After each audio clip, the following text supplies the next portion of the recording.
अस्सलामुअलैकुम। SMTV global के साथ मैं हूं आमना अनफाल। सबसे पहले न्यूज़ हेडलाइंस।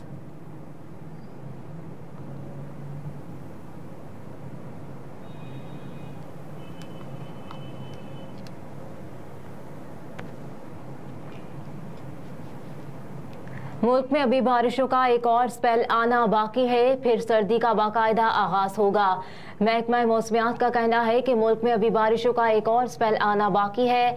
इस्लामाबाद का मौसम बदल रहा है। दिन और रात के दर्जा हरारत में नुमाया फर्क महसूस किया जा रहा है।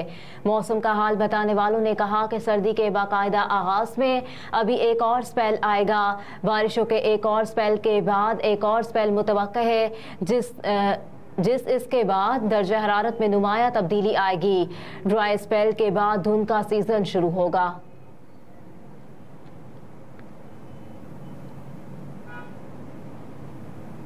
बिजली चोरी के खिलाफ ऑपरेशन में 7 अरब से जायद की वसूलियों का दावा। ट्विटर पर सेक्रेटरी तवानाई राशिद लंगड़ियाल ने बिजली चोरी के खिलाफ ऑपरेशन के आदाद शुमार पेश करते हुए दावा किया कि बिजली चोरों से 7 अरब 88 करोड़ 90 लाख रुपए वसूल कर लिए हैं और अब तक 23,001 बिजली चोर गिरफ्तार किए गए हैं।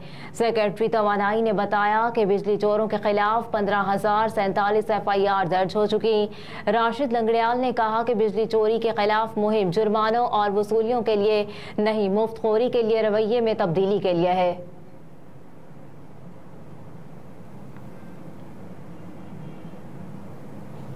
इस्लामाबाद में एहतसाब अदालतों में रेफरेंस जमा करवाने का सिलसिला जारी। 80 में से 44 का रिकॉर्ड जमा।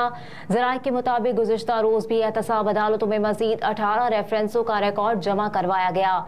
जमा करवाए गए रेफरेंसों के रिकॉर्ड में नवाज शरीफ, यूसुफ रजा गिलानी और आसिफ अली जरदारी के खिलाफ तोशाखाना रेफरेंस, राजा परवेज अशरफ के खिलाफ रेंटल पावर रेफरेंस शामिल है।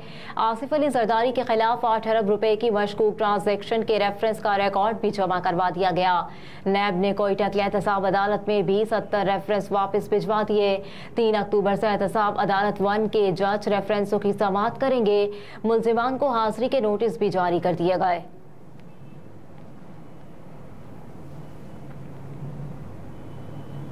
रिजवाना तशद्दुद केस मुल्जिम सिविल जज आसिम हफीज 2 माह बाद भी शामिल तफ्तीश न हुए।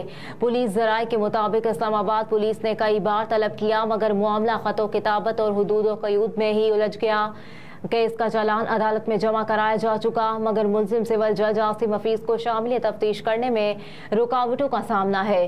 पुलिस ज़राए ने कहा कि सिविल जज आसिम हफीज ताहाल शामिल तफ्तीश नहीं हुए। लाहौर हाई कोर्ट ने JIT सरबराह को वहां आकर तफ्तीश करने का कहा मगर वो नहीं गए। रावलपिंडी के सेशन जज ने सिविल जज आसिम हफीज से तफ्तीश के लिए तफ्तीशी अफसर को तलब किया। ताहम इस्लामाबाद पुलिस ने यह कहकर इनकार कर दिया कि इस्लामाबाद से बाहर की अदालत उन्हें तलब नहीं कर सकती। इस्लामाबाद के थाना हमक में 24 जुलाई को कमसिन घरेलू मुलाजमा रिजवाना पर सिविल जज आसिम हफीज की रिहाइशगाह पर तशद्दुद का मुकदमा दर्ज किया गया। पुलिस हुकाम ने मुकदमे से मुतालिक तफ्तीश का आगाज किया तो इब्तदा में रावलपिंडी, इस्लामाबाद, गुजरांवाला और लाहौर में मुतादिद छापे मारे गए मगर सिविल जज या उनकी अहलिया तक ना पहुंच सके। सिविल जज की अहलिया शामिल तफ्तीश हुई और अदालत के हुक्म पर उन्हें कमराए अदालत से गिरफ्तार किया गया।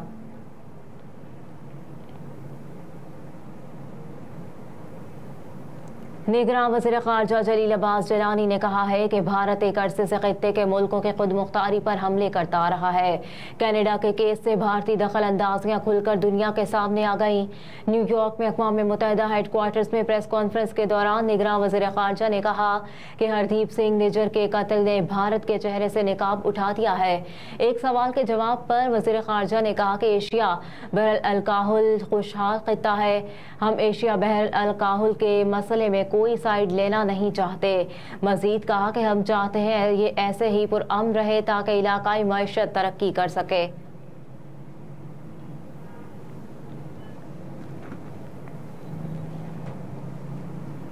न्यूयॉर्क में निगरान वज़ीर आज़म अनवारुल हक काकड़ ने कहा कि किसी भी सियासी जमात को सियासी अमल से नहीं रोका जा रहा मगर 9 मई के वाक़यात में मुलव्विस अनासिर के खिलाफ कानून के मुताबिक कार्रवाई होगी।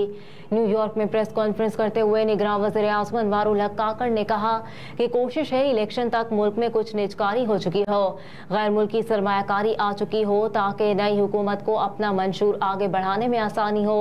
कहा कि गैर कानूनी करेंसी ट्रेड के खिलाफ क्रैकडाउन को IMF ने सराहा है, ये कार्रवाई जारी रखेंगे। निगरान वज़ीर-ए-आज़म ने कहा कि चीनी माफिया और गंदम माफिया के खिलाफ कार्रवाई करके कीमतों में मसनूई इजाफा रोक लिया है। डॉलर रेट भी नीचे आने लगा है। अनवारुल हक काकड़ ने मजीद कहा कि इंतखाबात की तारीख का जल्द ऐलान हो जाएगा।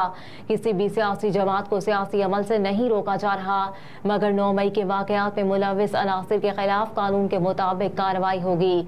हरदीप सिंह केस पर निगरान वज़ीर-ए-आज़म ने कहा कि कनाडा में सिख रहनुमा का बेईमाना कत्ल किया गया। कनाडा में भारतीय इक़दामात की वजह से मगरबी दुनिया को झटका लगा। अब हिंदुस्तान की रियासत पर संजीदा सवालात उठाए जा रहे हैं।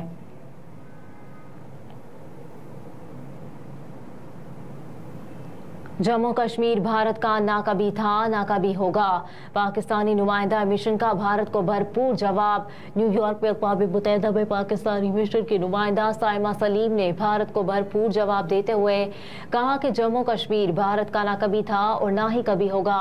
भारत ने कश्मीर पर जाबराना कब्जा कर रखा है। साइमा सलीम ने कहा कि भारतीय मज़ालिम और पाबंदियों के बावजूद कश्मीरियों के दिल पाकिस्तान के साथ धड़कते हैं। भारत के गासिबाना कब्जे के खिलाफ कश्मीरियों की मज़ाहमत जायज़ और कानूनी है। कश्मीरियों की आज़ादी की तहरीक दहशतगर्दी नहीं। कहा कि जंगी जराइम और इंसानी हुकूक के खिलाफ वर्जियों पर भारत जवाबदेह है। भारत दहशतगर्दी का शिकार नहीं बल्कि इसका स्पॉन्सर है और भारत पाकिस्तान समेत खित्ते के ममालिक में दहशतगर्दी में मुलविस है। काउंसलर साइमा सलीम ने कहा कि भारतीय दहशतगर्दी की फ्रेंचाइज अब आलमी हो गई है। भारत में मुसलमानों समेत अक़लियतों पर मज़ालिम ढाए जा रहे हैं। रवां साल के इब्तिदाई में 8 माह में सिर्फ मसीहियों पर 525 हमले किए गए। दुनिया भारत को स्ट्रेटेजिक वजूहात पर छूट देना बंद कर दे।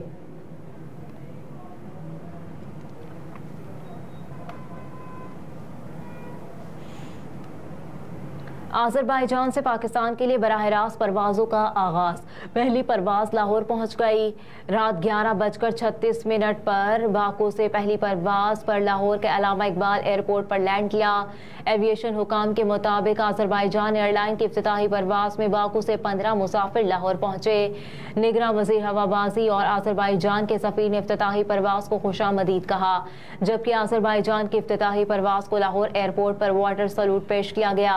अज़रबैजान एयरलाइन की हफ्तावार 2 परवाज़ें बाकू से लाहौर के दरमियान चलाई जाएंगी। एविएशन ज़राए के मुताबिक अज़रबैजान एयरलाइन की लाहौर से बाकू के लिए पहली परवाज़ रात 12:50 पर रवाना हुई, जिसमें लाहौर से 80 मुसाफिर वापसी की परवाज़ से बाकू रवाना हुए।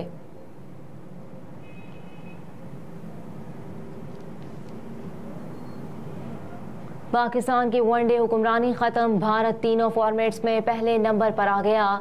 गुज़िश्ता रोज भारत ने 3 एक रोज़ा मैचों की सीरीज के पहले मैच में ऑस्ट्रेलिया को शिकस्त देकर वनडे रैंकिंग में पहली पोजीशन हासिल की। भारतीय टीम ऑस्ट्रेलिया को शिकस्त देकर ICC रैंकिंग में पहली पोजीशन पर आ गई, जबकि पाकिस्तानी टीम जो डेसिमल पॉइंट पर भारत से आगे थी, दूसरे नंबर पर चली गई। रैंकिंग में भारतीय टीम के पॉइंट्स 116 हो गए, जबकि पाकिस्तान के पॉइंट्स 115 और ऑस्ट्रेलिया के 111 हो गए। ICC की जानिब से भी इस हवाले से सोशल मीडिया पर एक पैगाम जारी किया गया है, जिसमें बताया गया कि इंडियन टीम क्रिकेट के तीनों फॉर्मेट्स यानी टेस्ट, वनडे और T20 में पहले नंबर पर आ गई है।